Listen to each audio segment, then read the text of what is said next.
Coming up next on Arizona Horizon, a new federal report shows errors in Arizona's food stamp program. Also tonight, Banner Health recently completed over 50 artificial heart implants, the most worldwide over the past 4 years. And a statewide partnership prepares students for careers in manufacturing. Those stories and more next on Arizona Horizon. Arizona Horizon is made possible by contributions from the Friends of Arizona PBS, members of your public television station. Good evening and welcome to Arizona Horizon. I'm Ted Simons. A new federal report shows that Arizona's error rate in determining food stamp eligibility is getting worse. That lack of improvement comes as hundreds of thousands of people have been removed from the program. To learn more, we welcome Arizona Republic reporter Ray Stern. He's been covering the story. Ray, good to have you here. So the error rate increased the last fiscal year despite the fact there are fewer people to add to the error rate. Am I getting this right? Correct. The error rate is a lagging indicator, they say. So basically what they look at is a time frame that was actually before, or mostly before, the new rules came about for SNAP. And so the new rules included not only these work requirements that have really taken a lot of people off the rolls, but they included new strict guidelines for the error rate in SNAP recipient, or in the SNAP program. And there's massive penalties if Arizona doesn't hit these goals. And HR 1 is where those penalties come into play, right? That's HR 1 brought that into the fore? HR 1 brought like this historic changes to the SNAP program. It's been kind of the same for decades. They've added a few things, but what this does is it really adds some new requirements. Again, these work requirements that caused about 450,000 people to be dropped from the program. We had the highest loss of SNAP recipients in the country, but then it also included these rules for error rate. And an error rate for the SNAP program is when the whether the SNAP program is having too many overpayments or underpayments. So people are eligible to get a certain amount of money, and the government, the federal government, which really oversees the entire program and funds it, they require that this error rate cannot be too high either way, in the overpayment or underpayment. And if Arizona and other states have a too high of an error rate, the penalty runs into the hundreds of millions of dollars. No kidding. I mean, it sounds like the error rate, the feds want the error rate at or near 6%. Sounds like Arizona's error rate was almost twice that much, like 10.8%, something like that? It was, and it was kind of a surprise to some people, but to DES, they had actually predicted something that was roughly the same, maybe a little bit lower. And so when this came out, DES was basically like, hey, we've already been working towards getting this error rate down. So to explain what they're saying in terms of their excuse for why the error rate is so high when so many people have lost benefits. For one thing, the relationship between the people losing the benefits and the error rate those are two completely different things. So you could lose half the population of the SNAP population, but that doesn't mean the error rate has been cut down, because with the new rules, there's new criteria. But real quickly, before you go any further, but there's fewer people to deal with. So you would imagine if it's a smaller sample size, the error rate should not be higher. True? Not necessarily, because it all comes down to individual applications that people are putting in, and then what they end up getting from the federal government. And the error rate is strictly dependent on the money and the dollars that are going away, or that are outside the eligibility range. The federal government obviously cares about this money, and that's why they want to hit us with penalties. Is there any evidence of fraud that we've seen so far, that you've uncovered so far? I mean, is this all just messing around with getting the books wrong, or getting the over or under payments, or is there some funny business? There really haven't been any wide-scale fraud reports about this program. There probably is, and certainly there's some fraud going on in the program, but a lot of it is people are not able to basically show that they have the right income amounts for the benefit, essentially. Right. You can't have too much money, or you're not going to get the SNAP benefits. So, correct me if I'm wrong again here, though. Hasn't DES had some layoffs here of late? Are they still trying to work their way through that? They are, although they say that the number of SNAP recipients is starting to increase again, so they're stabilizing the program. This new HR 1 had requirements that that essentially just X'd out about 30% of the SNAP recipients. Yeah. And then the other 70% who now don't have SNAP benefits, they've had a hard time getting their eligibility approved. Some of them may actually be, maybe most of them are eligible, but they've had other problems because of this perfect storm of the layoffs that came right before the HR 1 and the computer system that they have at DES and just the burdensome requirements that this has. And again, we're talking food stamps here. So, I mean,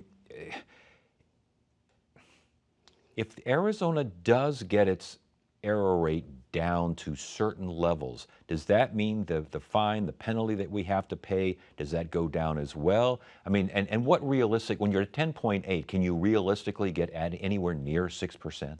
It's very realistic because Arizona's been there before.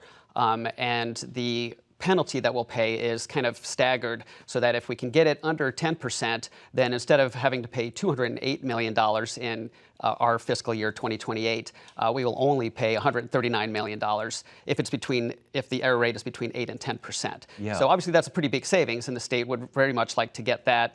If they get below 8%, and then they would pay less, and if they're below 6%, then the state doesn't have to pay a penalty at all. Okay, is DES, are they saying they're on their way to 6%? Are they on their way to under 10%? That's their goal, to get under 6%, of course. What about 10%? Well, they are working very hard to get it under 10%. And that's what they say, anyway. But in 2024, the error rate was like 8.8%. And so the 10.8% that we just found out that we have, that's from 2025. Again, this is lagging, so they're looking backwards in time. And DES says that they've been working on getting this better. So when the new error rate comes out next year, it should show a lower rate. And then we get to decide as a state if we want to use this year's error rate of 10.8 or the other one, and hopefully the other one is lower, so that we can use that one. All right. I'm still not clear again, real quickly. If it was lower and it's now higher, what happened? Well, that's a great question. I mean, basically, DES has not been doing its job correctly. Is one way to look at that.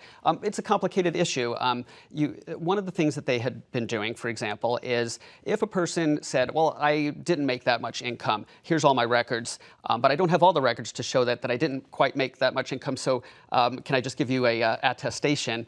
Kind of an on your honor system. Yeah. And so that's just one example of what the state doesn't allow anymore, but they did before. And then when the federal government would look at bank account records and wage statements, they would see that this person actually didn't tell the truth for whatever reason. Maybe it was intentional, maybe not. And so their eligibility is off. They either paid too little or got paid too much. Right. And now there's an error.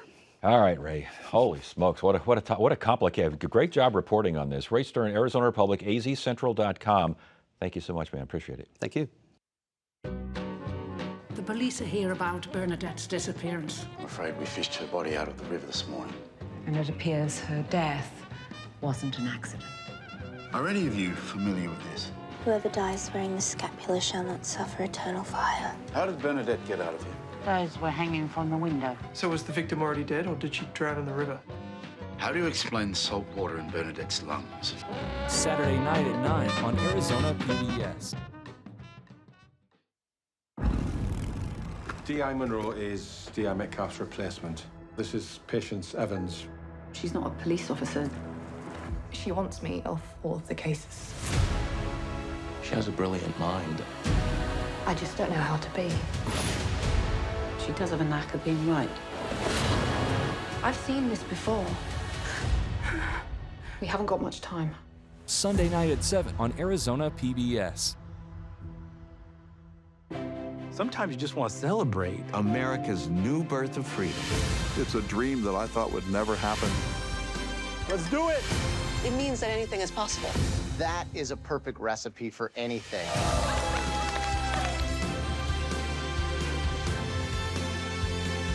That's only part of the story. Everything looks absolutely stunning.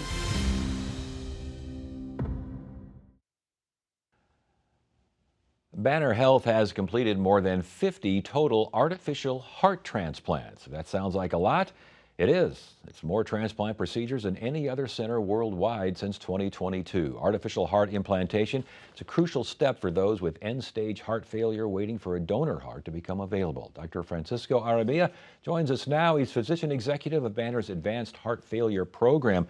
Doctor, good to see you again. Thank you for being here. Thank you for more artificial heart procedures since 2022 than anyone worldwide.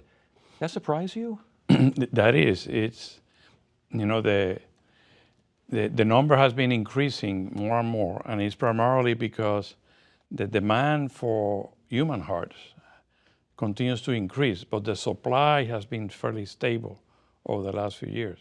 So we have more and more people critically ill waiting. So as a result, when they are trying to die, basically, we need to do something to try to get them to a heart transplant. And that's what I was kind of curious about, because I think people hear artificial heart transplant, they think, yeah, you got a new heart, off you go.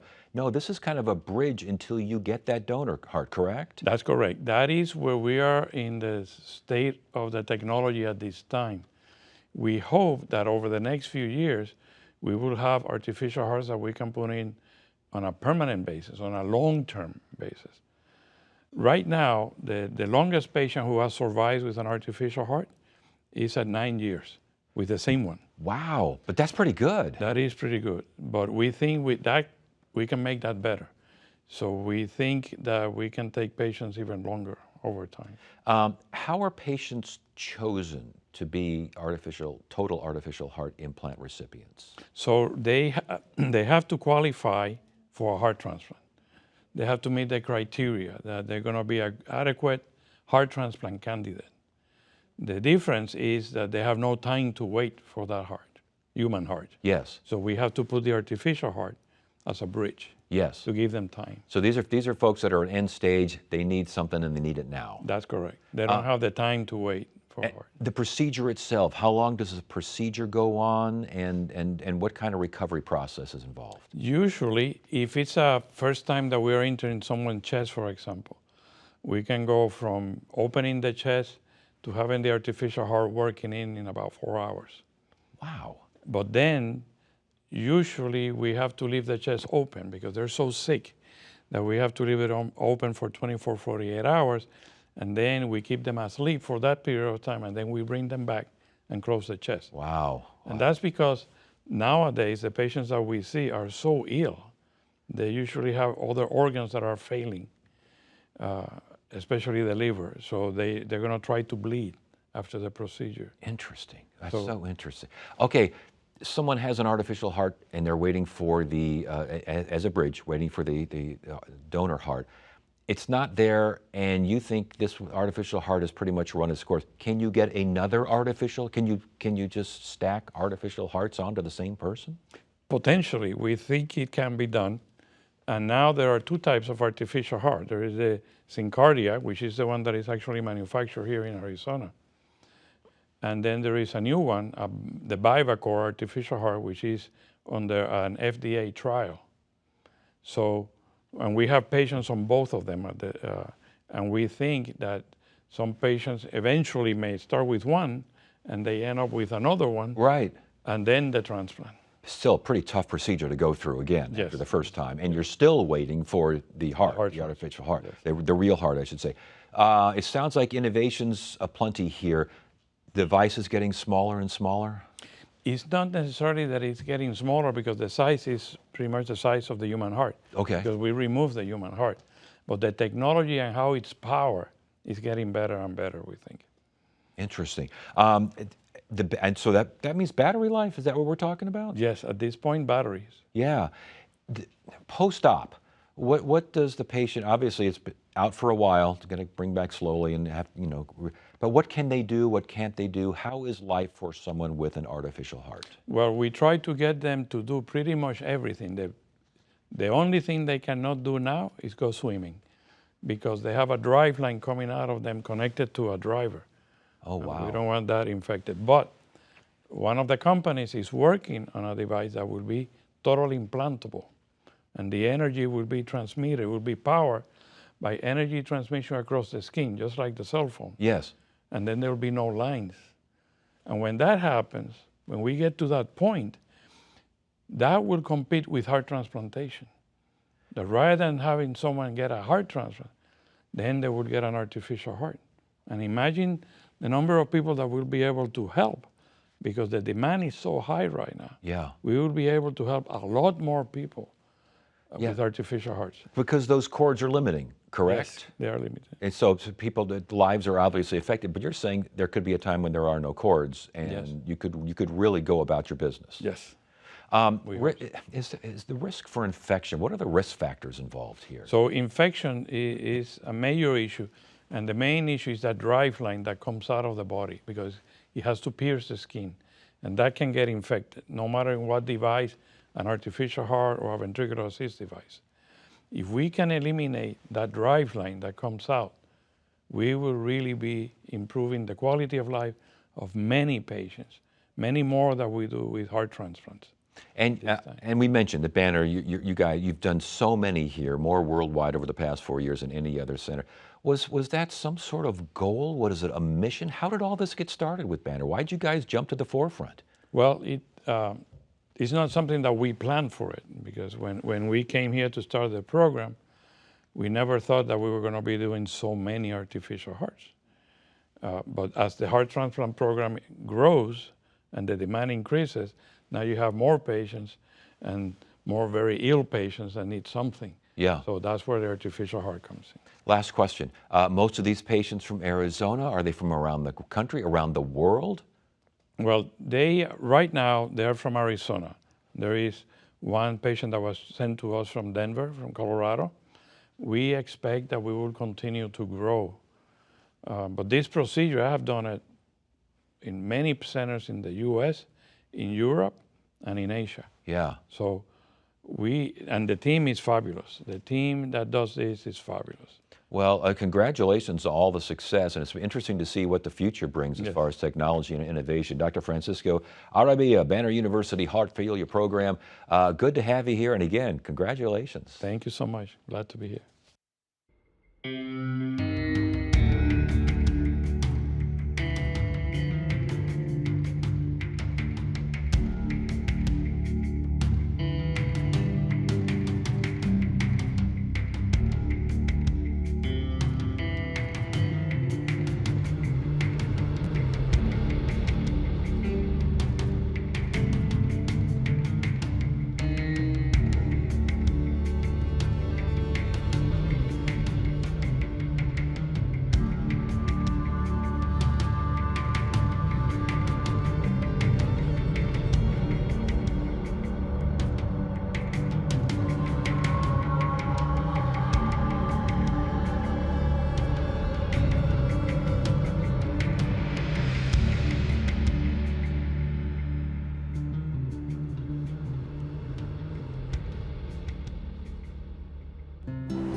Along State Route 80 in southeast Arizona is the town of Tombstone. 2 miles west, at the end of a dusty road, stands a monument to its founder, prospector Ed Schieffelin.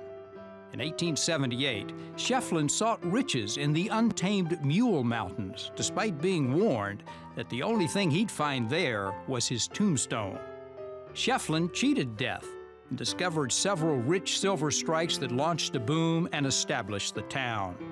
By the 1880s, Tombstone was the county seat, filled with wild and colorful characters whose escapades were chronicled in what is now Arizona's oldest continuously published newspaper, the Tombstone Epitaph. The boom had ended by the mid-1890s. Over the following decades, Tombstone transformed itself into a town Ed Schieffelin wouldn't recognize by turning legends of its lurid past into tourist gold and billing itself as the town too tough to die.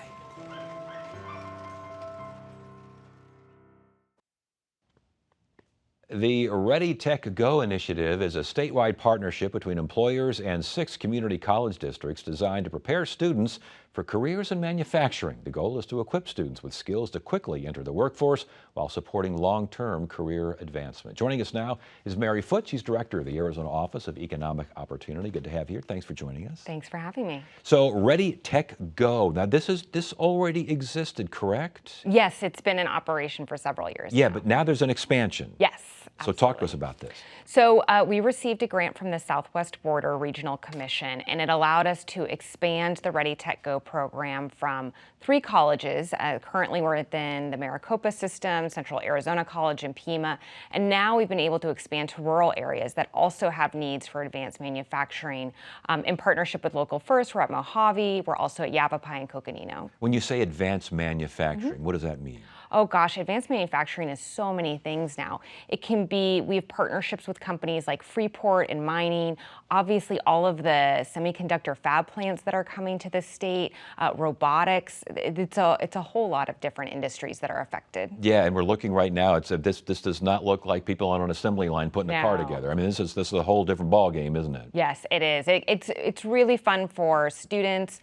You know, we're looking at people who are coming out of high school, but also it's great for career changers. And we have a lot of data that's telling us there's going to be more than 200,000 jobs in advanced manufacturing by 2030. And so it's a great opportunity for somebody looking for a sector that has growth opportunities. So it sounds like short-term training is included in this initiative as well, true? Yes, so students can get a certification in as little as 2 weeks. So they front load the curriculum so that people can get a certification right away and begin working. They can continue on if they choose. It can lead all the way to an associate's degree in applied science. So there are really lots of opportunities, and then you have the ability to earn while you learn. Yeah, the stackable credentials involved here, right? Absolutely. Explain what that means. So stackable credentials means that when you are looking at a credential, it immediately gives you the opportunity to go to another credential. So you're showing that you have a baseline level of skill that can prepare you for the next step in your education and training journey. I noticed something called the Automated Industrial Training Program. Is that basically what we're talking about here? Yes, so Ready Tech Go supports the Automated Industrial Training Program. Part of the idea is to provide consistency in the curriculum across all 6 colleges. So if I'm an employer and I'm hiring somebody with a credential from the AIT program, I know exactly what I'm getting, that they're going to have the skills they need day one to enter the workforce. That's interesting because, as we mentioned, there are a lot of community colleges out there, a lot of universities. I mean, everyone could be teaching their own thing in a silo, and the employer's going, hey, I need X, and you're giving me the rest of the alphabet. Yeah, we've worked very closely with the community colleges on this curriculum. They've done a great job working together. They've also done a great job working with the employers directly, companies like TSMC, companies like Raytheon and Freeport, to really develop that feedback loop between the corporations and the education institutions. What are you hearing from TSMC and some of these other corporations? We're hearing that they need employees, right? So really part of our goal is to ensure that we're meeting the forecasted needs in advanced manufacturing. So we know that there's a demand, and so what can we do to provide resources and empower colleges to get the curriculum and the people educated to meet that demand? Do demand any kind of a round figure here, ballpark number, is how many jobs that are open and are available here? Open, I don't know that I have that number, but I can tell you that there are currently 160,000 jobs in advanced manufacturing in the state. Wow. So if we're looking at past 2030 having about 200,000, there is great demand. So we need to do everything we can. In addition to this program, certainly career and technical education institutions, it's really an all hands on deck. And again, the emphasis is on community colleges here. It's kind of nice to see because sometimes community colleges get lost in the mix, and it's a great opportunity out there. Yeah, I mean, community colleges are a fantastic entry point into education and training, and it really helps people kind of get an early entree into the field, into a sector, and being able to get a certification in as little as 2 weeks helps you understand, is this the right career path for me, or am I able to pivot and do it in a way that's affordable? Yeah, and as you mentioned earlier, rural areas, especially community colleges, that's a big deal. Yeah, it's a very big deal. And, they have advanced manufacturing institutions, companies as well that need these types of workers. As I mentioned, mining. We are one of the top states for mining and natural resources across the country. So we're seeing a lot of demand in that industry. But rural has lots of opportunities. They also want to be able to compete for a lot of these companies as well. And having the available and talented workforce for these companies is going to help us become more competitive. I was going to say, becoming more competitive, having this initiative just existing, and now expansion here, it's got to help attract some businesses.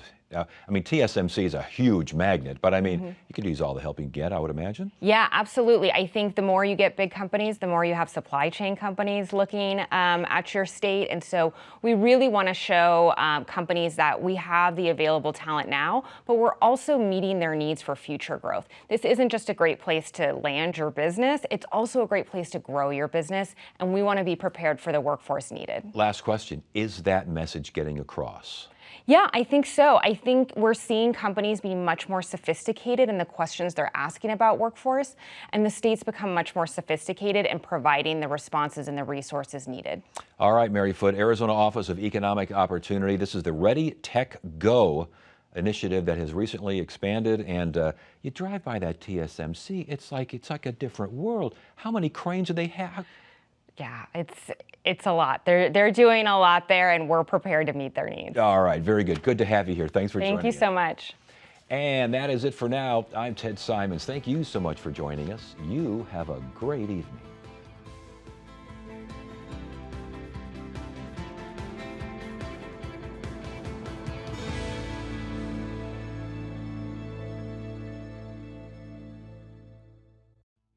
I like to think that at Arizona Horizon we are unique in the